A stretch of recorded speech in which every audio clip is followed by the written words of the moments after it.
추석날 가족이 송편을 즐기며 웃음꽃을 피우는 동안 나는 눈보라 속에서 할머니를 발견했다. 할머니는 문밖에서 몸을 웅크린 채 손가락으로 유리창을 긁으며 안을 들여다보고 있었다. 그 순간 내 가슴이 찢어지는 소리가 들린 듯 했다. 할머니의 눈빛은 내가 평생 숨겨온 그 비밀을 알고 있는 듯 했다. 나는 할머니를 안으로 끌어들였다. 가족들은 놀라서 포크를 떨어뜨렸고 어머니는 어머, 이게 누구신데? 하며 인상을 찌푸렸다. 하지만 나는 이미 알았다. 이 추석은 20년 전 그날처럼 모든 것을 무너뜨릴 터였다.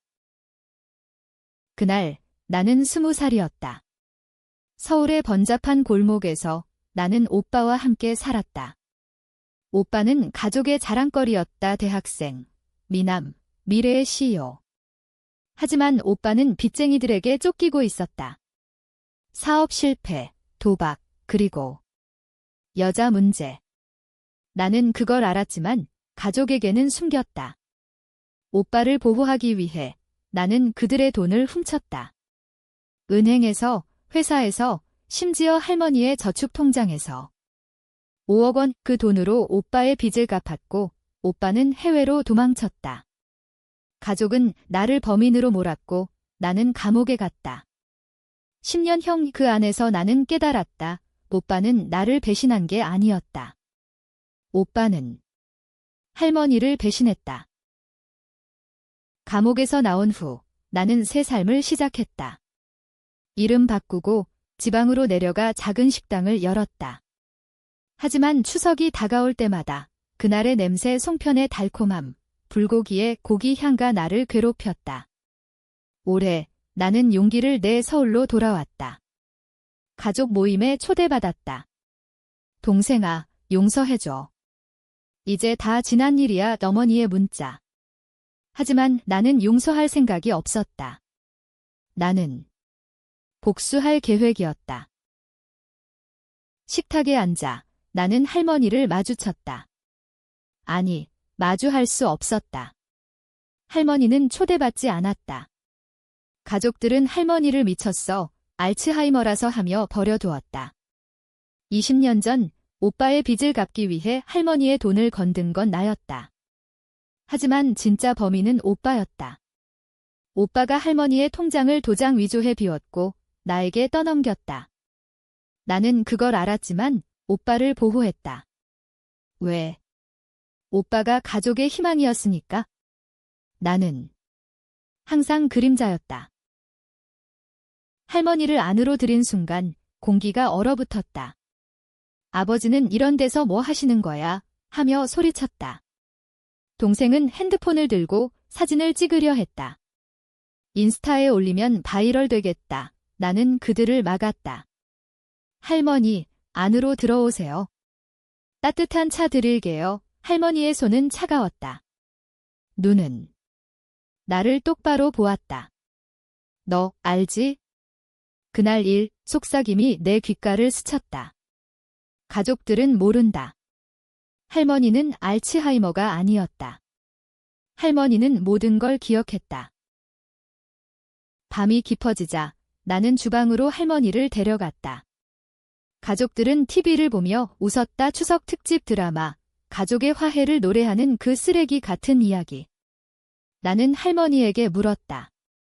왜 가족 모임에 안 오셨어요? 할머니는 한숨을 쉬었다. 그 애들. 나를 버렸어. 내 오빠가 돈을 훔쳤대. 그런데 너를 감옥 보냈지? 나는 증명할 증거를 잃었어. 할머니의 눈에 눈물이 고였다. 20년 전 오빠는 할머니의 통장을 비우고 나에게 동생아, 내가 대신해 가족을 지켜라고 속삭였다. 나는 그 말을 믿었다. 하지만 오빠는 돌아오지 않았다. 해외에서 성공한 척 사진을 보내오며 나를 조롱했다. 그날 밤 나는 계획을 실행했다. 복수의 첫걸음. 나는 오빠의 비밀 계좌를 해킹했다. 감옥에서 배운 기술, 작은 컴퓨터 클럽에서. 오빠는 지금 제주도에 살았다. 부동산 재벌, 새 가족과 나는 그의 돈을 조금씩 빼냈다. 1억, 2억. 그리고 증거를 모았다. 오빠의 도장 위조 기록, 이메일, 심지어 할머니의 통장 사본. 나는 변호사를 고용했다. 하지만 단순한 소송이 아니었다. 나는 가족 전체를 무너뜨릴 계획이었다. 다음 날 아침, 가족 모임이 계속되었다.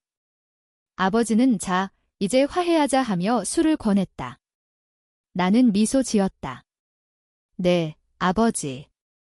하지만 먼저, 이거 보세요. 나는 노트북을 열었다. 화면에 오빠의 얼굴 라이브 영상. 오빠는 제주 해변에서 새 아내와 웃고 있었다. 형, 오랜만이야의 내 목소리가 떨렸다. 오빠의 표정이 굳었다. 너, 어떻게, 나는 할머니를 불렀다. 할머니가 앞으로 나섰다. 얘들아, 진실을 말할게. 내 오빠가 돈을 훔친 거야? 가족들은 충격에 빠졌다. 어머니는 울부짖었다. 말도 안 돼.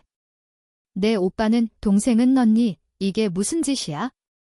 할머니 미쳤어 하며 소리쳤다. 아버지는 주먹을 쥐었다. 증거는 나는 USB를 내밀었다. 모든 기록. 오빠의 영상에서 그는 부정했다. 동생이 한 짓이야. 내가 왜, 하지만 증거는 명백했다. 오빠의 이메일, 할머니 돈으로 빚 갚아. 너 대신할게 거짓말. 오빠는 나를 희생양으로 만들었다. 혼란이 시작되었다. 어머니는 오빠에게 전화했다. 오빠는 울며 엄마, 믿어줘. 동생이 날 함정에 빠뜨렸어. 가족은 갈라졌다. 일부는 나를 믿었고 일부는 오빠를. 동생은 넣니? 너 왜 이제야? 10년 동안 왜 침묵했어? 나는 대답했다. 너희가 나를 버렸으니까. 감옥에서 홀로 썩는 동안 추석에도 혼자였으니까. 할머니는 조용히 말했다. 이 아이는 가족을 지키려 했어? 하지만 배신당했지? 나는 멈추지 않았다. 복수의 두 번째 단계. 나는 언론에 제보했다. 재벌 후계자의 20년 전 사기 가족 희생양 만들다. 기사가 터졌다. 오빠의 사업은 무너졌다. 주식 폭락, 파트너 이탈. 오빠는 서울로 날아왔다. 우리 집 앞에서 눈보라 속에 서서 울부짖었다. 동생아, 미안해. 내가 잘못했어. 나는 문을 열었다. 형, 들어와. 추석이니까 그는 안으로 들어왔다. 가족들은 그를 마주쳤다. 할머니가 말했다. 내가 나를 버린 거야? 추석에 홀로 두고. 오빠는 무릎 꿇었다. 할머니, 용서해요. 돈 다 갚을게요. 하지만 그의 눈빛은 달랐다. 여전한 그 교활함. 나는 알았다. 오빠는 또 속일 터였다. 그래서 나는 마지막 카드를 꺼냈다. 경찰을 불렀다. 20년 전 사기 혐의, 증거 제출. 오빠의 얼굴이 창백해졌다. 너 이 새끼야. 그는 나를 때리려 했지만 아버지가 막았다. 멈춰. 내가 한 짓이야. 경찰이 오빠를 데려갔다. 가족들은 나를 원망했다. 내가 왜 이렇게까지? 어머니의 눈물. 나는 웃었다. 이게 복수예요. 하지만 진실이에요. 할머니는 내 손을 잡았다. 고마워, 얘야. 이제 쉬어라. 하지만 트위스트는 여기서 끝나지 않았다. 한 달 후 나는 또 다른 편지를 받았다. 오빠로부터. 감옥에서 쓴 동생아, 내가 모르는 게 있어?